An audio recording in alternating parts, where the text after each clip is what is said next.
majas, tipografi. Iya, betul sekali ya. Ya, untuk pertemuan minggu ini kita khusus membahas unsur pembangun puisinya dari segi unsur fisik ya. Jadi pada hari ini kita akan membahas materi yang berkaitan dengan unsur-unsur pembangun puisi ya. Nah, nanti kita menganalisis ya, menganalisis itu dari segi fisiknya tadi ya. Ada rima, diksi, kemudian imaji, tipografi, dan juga majas atau gaya bahasa ya, caranya seperti itu ya. Kemudian ya, kompetensi dasar ya kita pada hari ini yaitu 3.8 itu menelaah unsur-unsur pembangun puisi ya.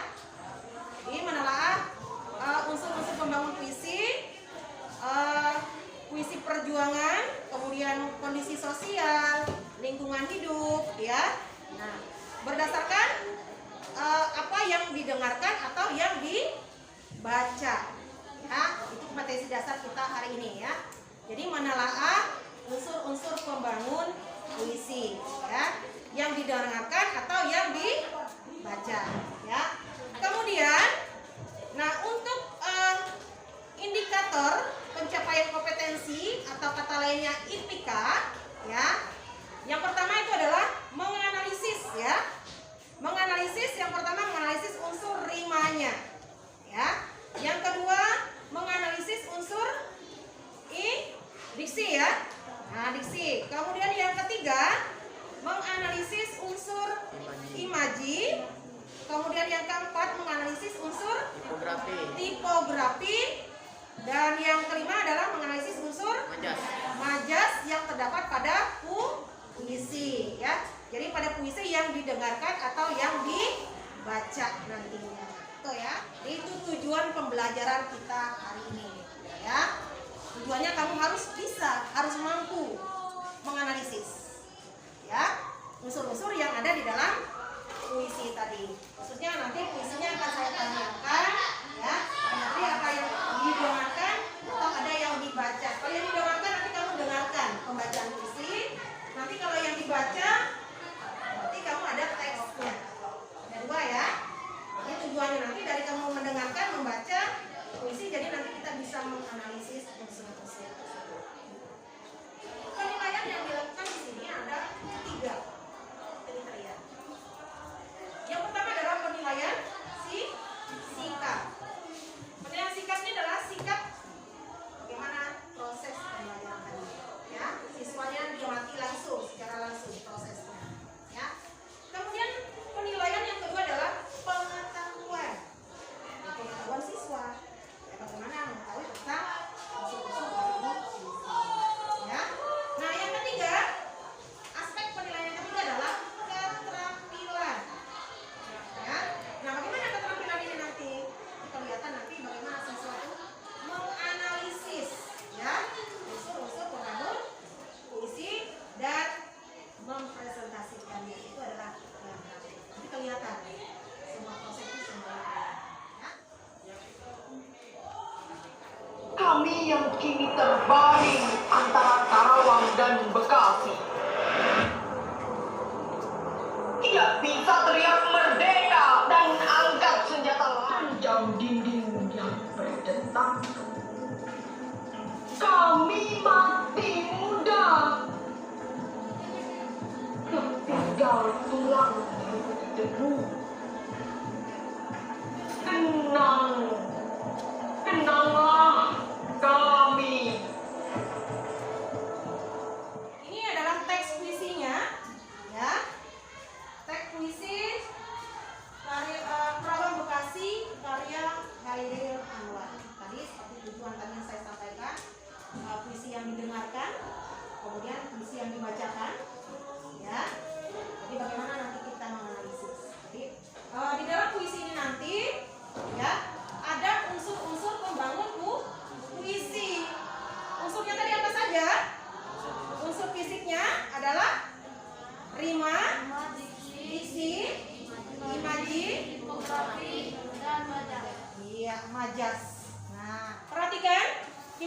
analisis unsur pembangun puisinya tadi ya. Dari segi fisik tadi ya. Perhatikan rimanya. Kalau kita berbicara rima, berarti adalah persamaan bunyi di akhir kata atau dalam kalimatnya tadi. Bunyi apa yang ditimbulkan di sana? Ya, perhatikan ya. Puisi tadi kan ada ya. Di puisi Karawang Bekasi tadi itu dominan memang ini bervariasi rimanya. Tapi yang muncul di sini adalah persamaan bunyi apa? I ya. Nah, dapat kelihatan ya? Nah, ya.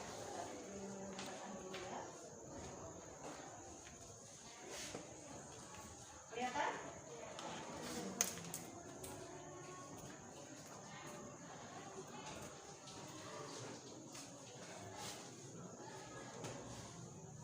Perhatikan ya. Lumayan kelihatan ya. Nah, lihat tadi ya. Terdapat di baris berapa yang ada persamaan bunyi tadi? Di baris ke 14, 15 dan juga baris ke 18 dan 19. Kalimatnya yang mana? Kami tidak tahu, kami tidak lagi bisa berkata. Kalau sekarang dia berkata, kenanglah kami. Teruskan jiwa kami. Berarti persamaan bunyinya di mana? Ya, I ya. Nah, itu persamaan bunyinya adalah I. Kenapa menunjukkan di sini adalah kata kenanglah kami. Kemudian ada kata teruskan jiwa kami. Nah, itu salah satu adalah rima. Ya. Atau kata ini adalah persamaan bunyi yang terdapat di puisi Karawang Bekasi karya Hairil Anwar. Yang berikutnya ya, diksi. Diksi itu apa? Pilihan kata. Jadi ada kata-kata yang memiliki makna. Nah, di sini perhatikan ya.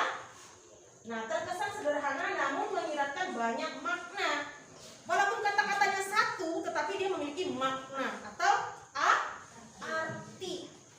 Kemudian bagaimana tata letaknya tadi? Tata letak penulisannya tadi. Sebelah kirinya apakah dia lurus atau sebelah kanannya mungkin dia tidak beraturan. Karena tadi tergantung kalimatnya tadi, dalam baris kalimatnya kan ada yang misalnya bait pertama kalimatnya relatif, baris pertama misalnya kalimatnya pendek ya. Kalau kalimatnya pendek kan terdiri dari mungkin 3 kata. Atau misalnya kalau yang paling panjang bisa 5 sampai 6 kata. Jadi itu ya. Itu yang namanya tipografi. Kemudian di dominan tipografi ini dia menggunakan kalau dia di awal pasti menggunakan huruf tapi tidak harus digunakan tanda titik. Seperti itu. Ya. Paham untuk tipografi? Iya. Kalau di sini di dalam puisi Karawang Bekasi karya Hairil Anwar tadi, Panyain menggunakan majas ironi. Majas ironi itu dia dalam bentuk sindiran ya. Perhatikan ya. Beda kalau dia personifikasi. Kalau di sini kita hasil analisis ini ya dalam puisi Karawang Bekasi ini ya, majasnya itu menggunakan majas ironi dan juga majas metafora. Ada 2 majas yang terdapat di dalam puisi Karawang Bekasi karya Hairil. Dari penjelasan Ibu tadi sudah bisa memahami unsur-unsur fisik puisi tadi? Bisa? Bisa. Sudah paham? Ini puisinya.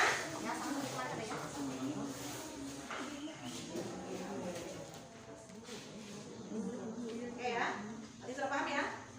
Oke. Ini tadi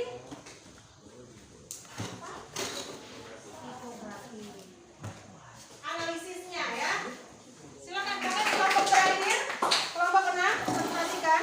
Selamat pagi teman-teman, saya Nesha mewakili kelompok 6 yang menganalisis tentang kata peribet dalam puisi kita adalah pemilik sahara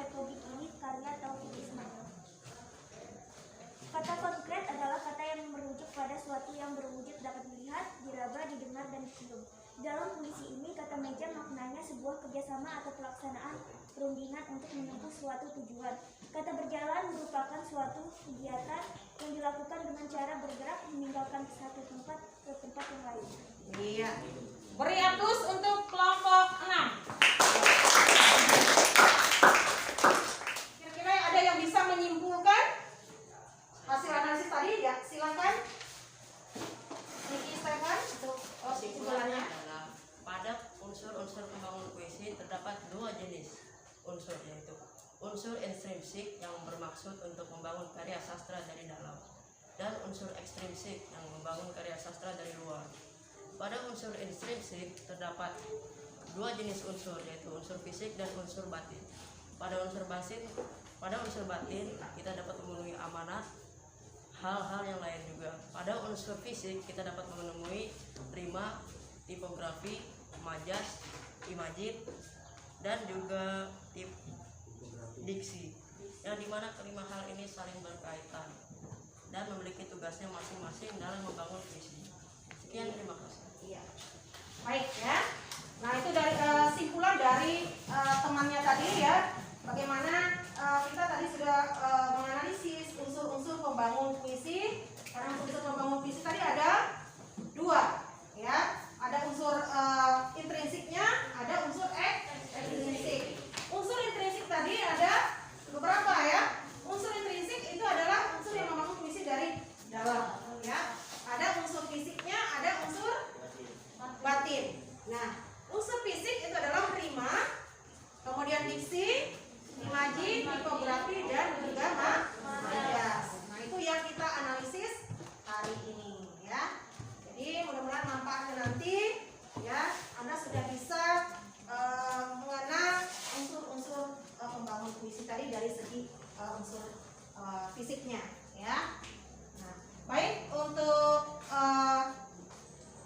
selanjutnya dari kegiatan pembelajaran tadi, kira-kira ada mengalami kesulitan atau kendala tidak dalam hal menganalisis puisi?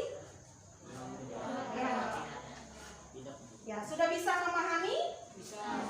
Sudah bisa menganalisis? Bisa.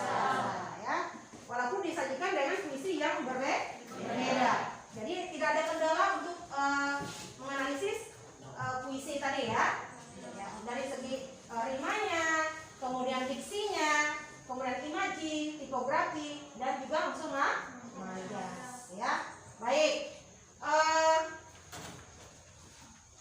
Selanjutnya nanti akan Ibu beri tugas ya untuk dikerjakan di rumah, belajar menulis puisi dengan tema yang sama, yaitu temanya perjuangan ya. Jadi, dan untuk pertemuan berikutnya ya, materi kita nanti akan membacakan puisi hasil karangannya tadi ya. Nah, di depan kelas. Jadi pada pertemuan berikutnya nanti kita akan membaca puisi hasil karangannya. Jadi untuk tugasnya nanti silakan kamu belajar menulis puisi. Jadi mengungkapkan perasaan, imaji kita, ide-ide kita, tapi berdasarkan dengan tema yang sudah ditentukan. Ya, baik. Ya. Sebelum kita mulai di pembelajaran kita hari ini, ya, mudah-mudahan materi yang Ibu sampaikan tadi sudah memiliki manfaat buat kalian semua.